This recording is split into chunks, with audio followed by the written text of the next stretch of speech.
Hello again, Evan Rose here. I'm a candidate for Maine State Senate. It's been a couple of days, almost 2 weeks since I've made my last vlog. A big part of why that is the case is because I had presented that I am a clean elections candidate, and that time that was spent otherwise vlogging and sign making was spent trying to get my individual $5 donations for qualification as a clean elections candidate. And the good news that rather surprised me, I was getting it down to the wire, but I got the 175 individual $5 donations, and I thank all of those who did contribute to that fund. And now I have clean elections certification and should anticipate getting state funding for this campaign in a couple of days. Today is Memorial Day. Is it May 26th? And we're still in lockdown, although there's the process of reopening, which is sort of bizarre to me, to my mind, because the cases are increasing in number. We have not yet flattened the curve. And, since I first started vlogging, there's been not only protests, but armed insurrections in Michigan and elsewhere, which is just surprising, scary, and really offensive, but certainly a document of our times. So today I'm going to be making a sign as part of my signage campaign that is very much what I want to do in this campaign, and that is use this campaign funding and this campaign venue as a way to get forth some artful and meaningful messages about the scale of the situation that we're in, the enormity of the things that we will be facing in the future, the enormity of climate change and all of the effects that it will have coming in successive waves, or I should say successive cliffs, pandemics being among them. Now, I had mentioned this already many times during these vlogs, but today I want to talk just a little bit about what we anticipate at the State House, and basically what we anticipate is austerity and what that means. So I'm going to start painting, and we'll get a different camera angle and get going. When this campaign started, we weren't in this recession. This recession that we're going to be experiencing and that we're already experiencing is, well, it's quite off the scales from anything that we've had before. We had a recession in 2001 at the result of the Iraq War. We had a recession, of course, the Great Recession in 2008, 9, and beyond. Really didn't end until 2013. And the recession that we will be facing with this pandemic is already pretty much tipping the scales on any of those. Let me give you some figures. The recession in 2001 dipped down to state deficits or state shortfalls across the nation of around $60 billion, dipping down to as low as $100 billion in 2003, and then inching back up until we emerged from the recession in 2005. The Great Recession started out in 2009 with a budget shortfall for states of $130 billion. So that already is beyond the depth of the greatest depth of the 2001 recession. Dipped him down to $230 billion in shortfalls in 2010, and then rose back up to 150, and then up to 60, this is negative shortfalls, $60 billion by 2013. This budget shortfall is already starting out at $188 billion in the red for this year, 2020. In 2021, the expected shortfall will be $370 billion. Now, this is all coming from the Center for Budget Policy and Priorities, which is a progressive think tank. And, the prognostications are, we have to be careful with them all the time. But I have no reason to disagree with these numbers. Probably if I was going to be honest with myself, I would say that it should be much more than that. It's a strange thing that we're going through this process of grieving, perhaps, of, much of the world is still the same as it was. I mean, we still have sunshine, we still have springtime, we still have Netflix, we still have groceries for the most part. I mean, there's been some supply chain disruptions, toilet paper, other odd commodities, but it's not as if the cupboards are bare when we go to the store.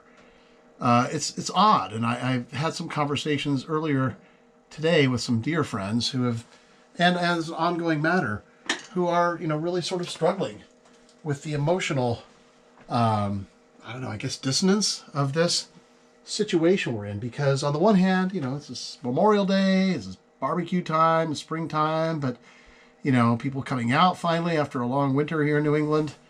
You start to see people gardening, see smiling faces, people waving, and we do see them walking in the neighborhood, smiling, waving.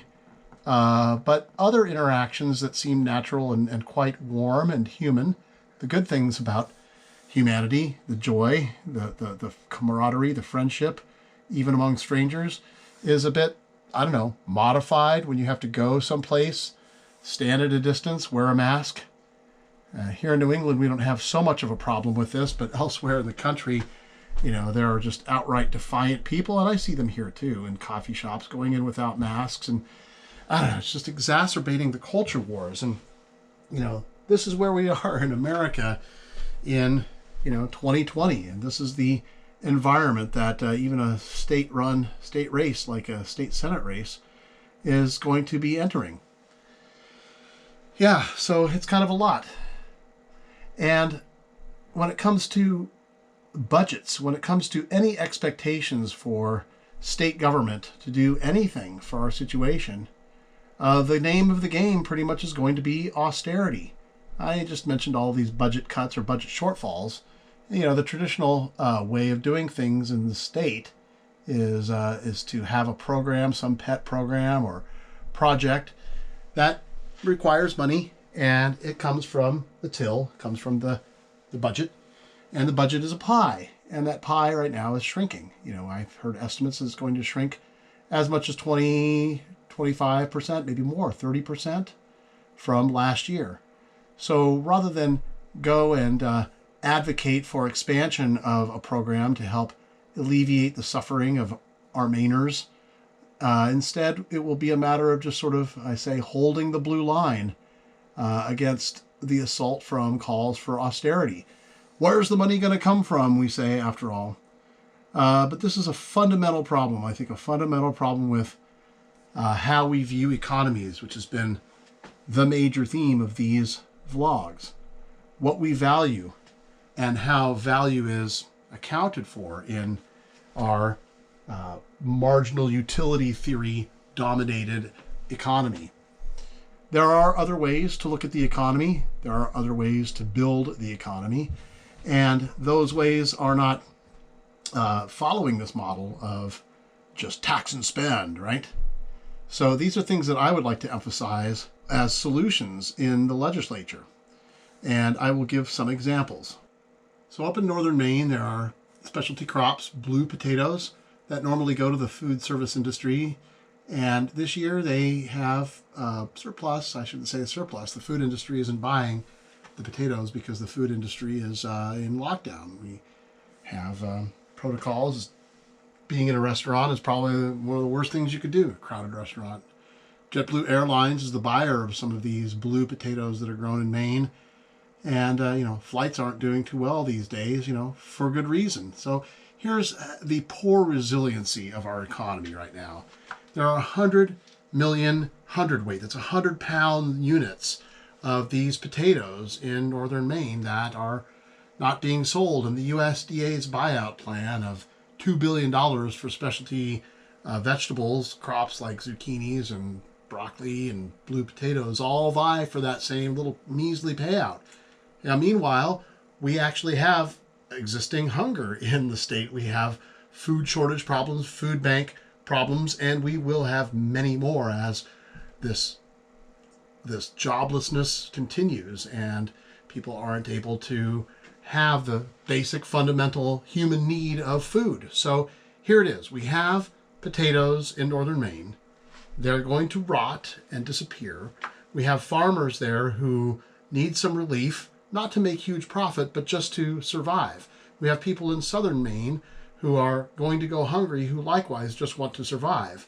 We have fleet vehicles in the state that are already allocated for, things that the MDOT has and uses, but might not need so much because highways aren't being used as much. And we have a National Guard that has vehicles that are capable of moving potatoes. So, I mean, all of these things can come together. They can come together without huge exchanges of money, just focusing on what people need where they are. Some sense of security, some sense of maybe some debt relief. And these things are all within the power of the state, just the state of Maine, to do.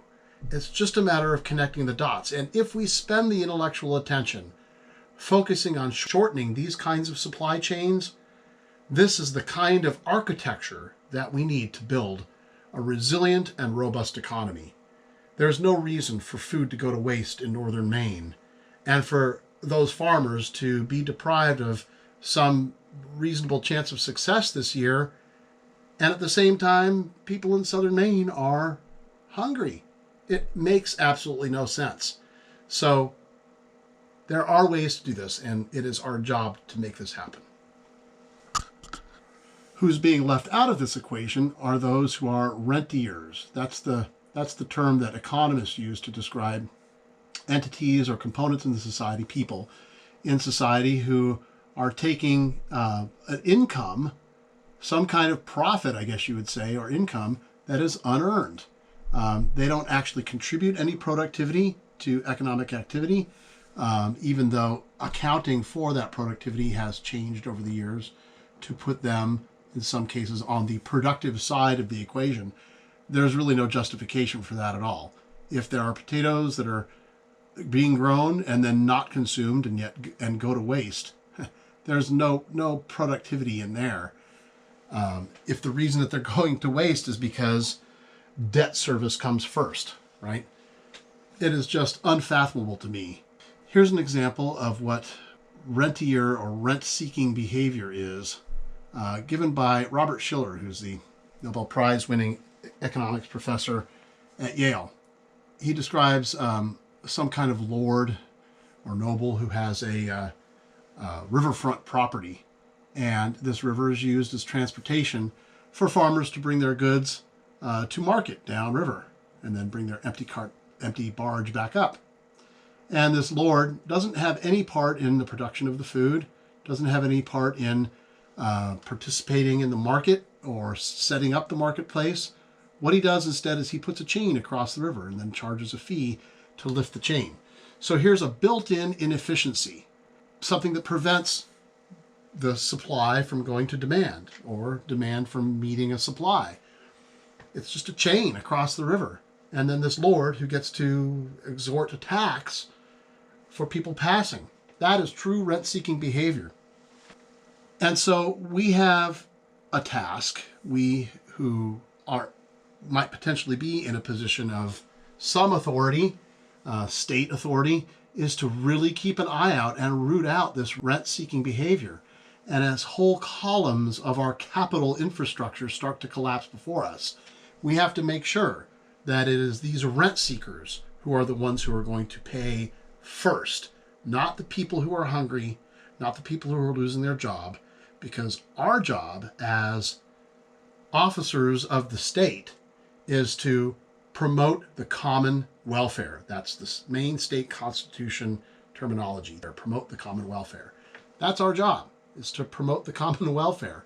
It is not to pay rent seekers first, not to preserve capital as people starve.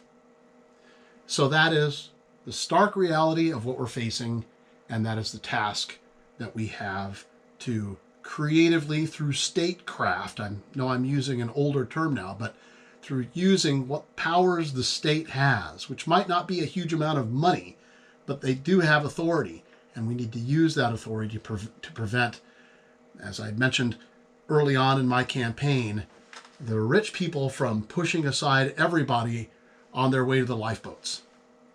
That's something I said during one of my little stump speeches at the caucus on, when was it, March 8th. And I think some people get it. I think some people suspect that that's already been happening, that that's something that could happen as, say, climate change and ecosystem collapse continues to bring its fronts to us, that include other pandemics. But I think that's what we're experiencing right now.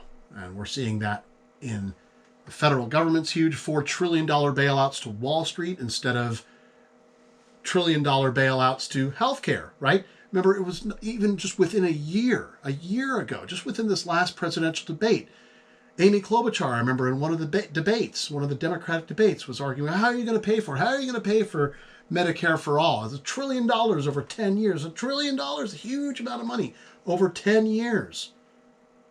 And yet, just since I started vlogging, just since a month ago or so, we have $4 trillion that have just been sort of given as a bailout to Wall Street, to airlines that made tens of billions of dollars, $36 billion in profits in the past 10 years.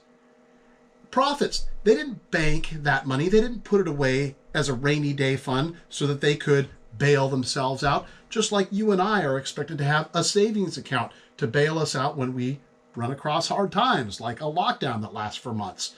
No, these wealthy corporations didn't do that. Instead, they were so focused on maximizing shareholder value. And remember, shareholder value, these are unearned incomes. This is rent-seeking behavior. That is where the money is going. It's not going to your health care. It's not going to education. It's not going to any things that promote the general welfare, which is the national constitution, the United States Constitution's obligation. No, it's going to bail out these rent seekers.